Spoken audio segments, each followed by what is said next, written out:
اور اس وقت ہمارے ارریہ کے بہت ہی معروف شخصیت اور ہمارے بہت ہی مشفق و مربی، یوں کہوں کہ ہم سب جب کوئی پریشانی میں کوئی دلدل میں پھنس جاتے ہیں، ارریہ کی دھرتی میں ہم سب کو ایک سہارا، ایک آئیڈیلٹی شخص کہیے، حضرت مولانا شاہد عادل صاحب القاسمی دامت برکاتہ العالیہ، پرنسپل مدرسہ اسلامیہ یتیم خانہ ارریہ ہیں۔ آج ہمارے ادارے دارالعلوم صدیق نگر و جامعۃ الصادقہ للبنات میں حضرت کی تشریف آوری ہوئی ہے۔ میرا تو پہلے یہ ہے کہ میں آپ کا استقبال کرتا ہوں اور آپ کا میں پرزور استقبال کرتا ہوں، اللہ آپ کے آنے کو قبول فرمائے۔ اور حضرت میں یہ آپ سے گزارش کرتا ہوں کہ آج آپ ہمارے ادارے میں آئے ہیں اور یہ اتفاق کی بات ہے کہ یہ پہلی مرتبہ آپ کا آنا ہوا ہے، اور کیسا لگا آپ کو یہ ادارہ، اور اپنی زبانی آپ عوام کو یہ بتائیں کہ کیسا لگا؟ آپ نے اندر بھی دیکھا، بنات بھی آپ نے دیکھا، اور یہاں بچوں کا بھی مدرسہ دیکھا ماشاءاللہ۔ سب سے پہلے تو ہم اس مدرسے کے روح رواں اور بانی مبانی حضرت مولانا مفتی نعمان اختر صاحب ابراہیمی کو مبارکباد پیش کرنا چاہتا ہوں کہ اللہ رب العزت نے آپ سے ایک عظیم کام لیا اور ایک ایسے علاقے میں اور ایک مثالی ادارے کا قیام آپ کے ہاتھوں کیا، یہ آپ کی خوش قسمتی اور خوش نصیبی ہے۔ ہم سبھی لوگ جانتے ہیں کہ 1857 کے بعد، سقوط ہند کے بعد، یعنی جس کو غدر کہا جاتا ہے، اس کے بعد ہندوستان میں تعلیمی نظام بہت ہی برا حال ہو گیا۔ تعلیم کا کیا سسٹم ہوگا، ایجوکیشن کیسے قائم ہوگا، لوگ کس طرح تعلیمی لائن پر گامزن ہوں گے، سوچنا دشوار تھا۔ ویسے دور میں حضرت مولانا قاسم نانوتوی رحمۃ اللہ علیہ اور سر سید احمد خان نے، دونوں آدمی نے دو ادارے کا داغ بیل ڈال کر کے اس امت مسلمہ پر اور اس ملک ملت پر ایک طرح کا احسان عظیم کیا تھا، ورنہ اس دور میں ادارے کا قیام کرنا بہت بڑی بات تھی۔ تو آج کے دور میں بھی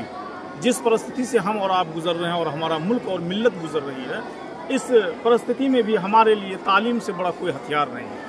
جب تک ہم تعلیم کو اپنے گھروں میں، اپنے بچوں میں، اپنے نسل میں، اپنے خاندان میں، اپنے ملک میں تعلیم کو رواج نہیں دیں گے، تعلیم کو پھیلائیں گے نہیں، اس وقت تک جو ہے ہم کسی طرح کا بھی جو کوئی کامیاب سسٹم کو نافذ نہیں کر پائیں گے۔ تو مفتی نعمان صاحب نے ایک ادارہ قائم کیا، اور مجھے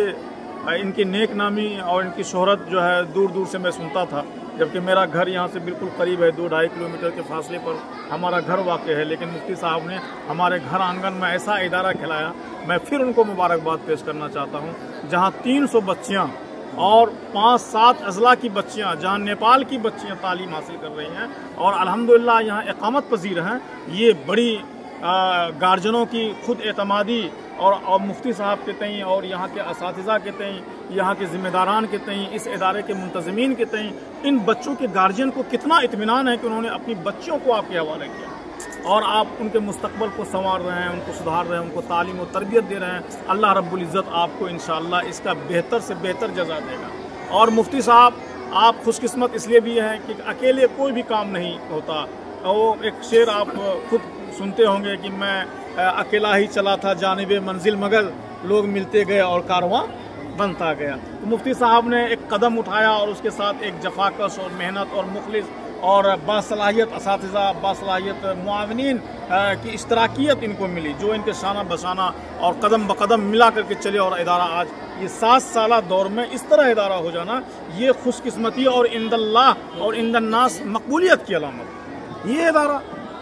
جس کی عمر ماتر ابھی 7 سال ہوئی ہے، اور یہ 1 ایکڑ سے زیادہ زمین پر پھیلا ہوا، اور پکی عمارتیں تھیں، اور 7-8 اضلاع کے بچے اور نیپال کی بچیاں، تو یہ ہم کو امید لگ رہا ہے کہ انشاءاللہ مفتی صاحب نے جو کام کیا ہے، یہ مولانا قاسم نانوتوی رحمۃ اللہ علیہ اور سر سید احمد والا کام کیا ہے، ان اکابرین نے، ان بزرگان نے ادارے کی پھیلانے کے لیے اور قوم کے لیے اپنے گریبان کو اور اپنے دامن کو پھیلایا تھا عوام کے لیے۔ میں بھی اپنے دامن کو اس ادارے کے لیے لوگوں سے پھیلاتا ہوں کہ میں اس ادارے کے لیے اپنے دامن کو پھیلاتا ہوں کہ آپ تمام حضرات، میری آواز جہاں تک پہنچ رہی ہے، جو ناظرین ہیں، سامعین ہیں، وہ اس ادارے کا بھرپور مدد کریں اور مفتی صاحب کی حوصلہ افزائی کریں۔ آپ دور نہیں جائیں، दूर का ढोल सुहाना लगता है। हमारे करीब में हीरा जवाहरात हैं, हमारे करीब में लालो गौर हैं। हम और आप उसकी कदर करें, उसकी हिम्मत अफजा करें। इंशाअल्लाह दारुल उलूम देवबंद यहाँ भी कायम होगा, इंशाअल्लाह ये जामिया मिल्लिया यहाँ भी कायम होगा, इंशाअल्लाह मुस्लिम अलीगढ़ यूनिवर्सिटी यहाँ भी कायम होगी, इंशाअल्लाह और भी इदारे यहाँ भी कायम होंगे। हम अपने लोगों की कदर करें, हम अपने लोगों को पहचानें, तो इंशाअल्लाह हमारे लोग भी और हमारे अकाबरीन भी और हमारे दानिशवर भी इंशाअल्लाह इदारे को यहाँ से कायम करेंगे। तो मुफ्ती साहब के लिए हम लोग दुआ करें और हम लोग यकीन दिलाते हैं मुफ्ती साहब को, इंशाअल्लाह इस इदारे के लिए आप जब भी कोई आवाज़ देंगे तो हम लोग बिना किसी जो है टाल मटोल के और बगैर किसी लॉस के इंशाअल्लाह आपके शाना बसाना है और इदारे के लिए हम लोग हम वक्त सपुर्द हैं। अल्लाह रब्बुल इज़्ज़त से दुआ करें कि अल्लाह तबारक व तआला दिन दुनी रात चौगुनी इस इदारे को हर तरह की तरक्कियात से नवाजे और हर तरह की बला से, सुरूर से और हासिदीन की हसद से और बदनज़रों की बदखाही से, बदनज़री से इस इदारे की हिफाज़त फरमाए और उम्मत के इस मर्द मुजाहिद की हिफाज़त फरमाए और अल्लाह रब्बुल इज़्ज़त इस इदारे को मज़ीद तरक्कियात से नवाजे। माशाअल्लाह, बहुत बहुत शुक्रिया। ये थे जनाब मौलाना शाहिद आदिल साहब क़ासमी और ये थे हमारे चचा जनाब मास्टर अब्दुल कुद्दूस साहब जो शिक्षक संघ के अध्यक्ष हैं ज़िला अररिया के, और इस वक्त हमारे बड़े भाई जनाब कारी जसीमुद्दीन साहब जो कौमी तंजीम के सहाफ़ी हैं, बेबाक सहाफ़ी और अररिया लाइव के फाउंडर हैं, जो हमारे दरमियान इस वक्त आप हज़रात के सामने हैं। अल्लाह से दुआ करें कि अल्लाह ताला इन अकाबरीन की आमद को हमारे लिए निजात का ज़रिया बनाए और मदरसे की फलाह व बहबूद के लिए अल्लाह ताला ज़रिया बनाए। और मैं फिर चलते चलते क्यों ना मैं उस सपूत का उन सपूत से कुछ बातें हम अपने मोबाइल के स्क्रीन पे कैद करें, जो सहाफ़त की दुनिया का एक बेताज बादशाह है इस वक्त, बड़े भाई जनाब कारी जसीमुद्दीन साहब। आप भी कुछ हमारे मदरसे के तई बोल देंगे तो बड़ी खुशी होगी। सारी बातें तो मौलाना शाहिद आदिल क़ासमी साहब और बड़े भाई मास्टर अब्दुल कुद्दूस साहब ने कह दी है, मज़ीद इस पर कुछ कहना मुनासिब नहीं, लेकिन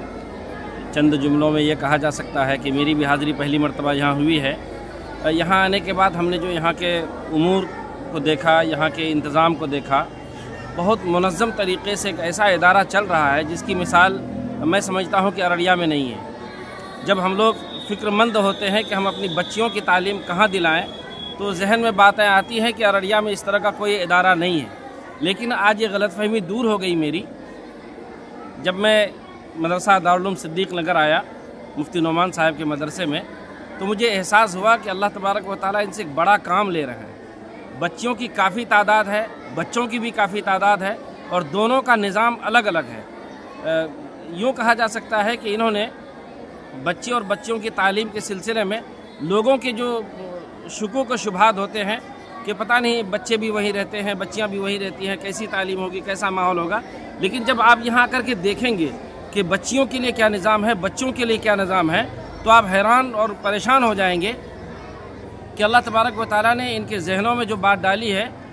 यकीनन मुफ्ती साहब सलाहियत के एतबार से अपना लोहा मनवा चुके हैं। सानिया कारी हनीफ साहब इनको कहा जाता है और जलसों में ये गरजते भी हैं, बरसते भी हैं। इनका एक अमली नमूना इन्होंने पेश किया है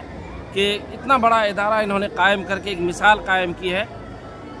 मैं अररिया के लोगों से ये गुजारिश करूँगा कि जब कभी आपको ये देखने का मन करे, ये चाहत हो कि एक ऐसा इदारा हम देखें जहाँ बच्चे और बच्चियों दोनों की तालीम का निज़ाम हो और दोनों का सिस्टम अलग अलग हो, रहने सहने का, सब चीज़ का, तो एक मरतबा आप दारुल उलूम सिद्दीक़ नगर ज़रूर आएँ। इंशाअल्लाह यहाँ से खुश हुए बगैर आप नहीं जाएंगे। अल्लाह ताला इनसे एक बड़ा काम ले रहे हैं। अब आखिर बात मैं ये कहना चाहूँगा कि जब मुफ्ती साहब इतना बड़ा इदारा चला रहे हैं तो जाहिर सी बात है कि मुफ्ती साहब के लिए हम लोग अपने दस्त को दराज करें, मुफ्ती साहब की हिमायत में हम लोग खड़े हों और जहाँ तक मुमकिन हो सके हम लोग ज़कात से, सदक़ात से, फ़ितरात और अतियात से मुफ्ती साहब की ताउन करें, मुफ्ती साहब का ताउन करें, ताकि ये इनको और मज़ीद बेहतर से बेहतर बना सके। अभी ये अररिया लेवल पर सबसे अनोखा इदारा है। हम लोग कोशिश करें मुफ्ती साहब का साथ दें तो मुमकिन है कि ये बिहार लेवल पर सबसे बड़ा इदारा बनकर सामने आए। यही मेरी दुआ है और यही मेरी कोशिश है। आप हज़रात बहुत बहुत शुक्रिया, जज़ाकल्लाह। अस्सलामु अलैकुम व रहमतुल्लाहि व बरकातहू।